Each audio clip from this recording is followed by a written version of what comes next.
नमस्कार मंडळी. तर आज आहे होळी आणि होळी म्हटल्यावर पुरणाचा स्वयंपाक तर आला असतं. प्रत्येक घराघरात हा पुरणाचा स्वयंपाक होत असतो. त्यासाठीच मी आज आळूवडी सुद्धा बनवली होती आणि इकडे आईचा पुरणाचा स्वयंपाक सुद्धा बराच झालेला होता. त्यांनी पुरणपोळी, आमटी, इथं पुरण वगैरे सुद्धा सगळं गरम करून झालं होतं. माझ्याकडे फक्त जे काही काम होतं ते तळणाचं काम, म्हणजे भजे, पापडी, कुरवडी हे सगळं तळून घेत होते मी. नारळवड्या सुद्धा तळल्या होत्या.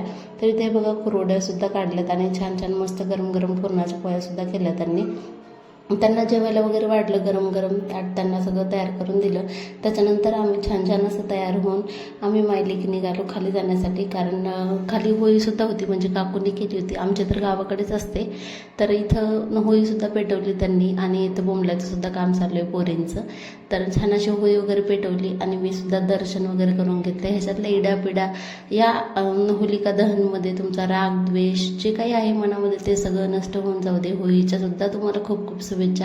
रंगपंचमी उद्या आहे, पण ती आजपासूनच साजरी व्हायला चालू आहे. त्याच्यानंतर मंदिराकडे सुद्धा गेलो होतो आम्ही नारळ टाकण्यासाठी. तिथं मोठी होळी असते. इकडं बाहेर आलो म्हटल्यावर मंदिरात सुद्धा गेलंच पाहिजे. त्याच्यामुळे दर्शन करून आलो बाहेरूनच आणि घरी आल्यानंतर आम्ही दोघींनी जेवण वगैरे केले. अशा पसाऱ्याने आमचा दिवसाचा शेवट झाला. आजचा व्हिडिओ कसा वाटला नक्की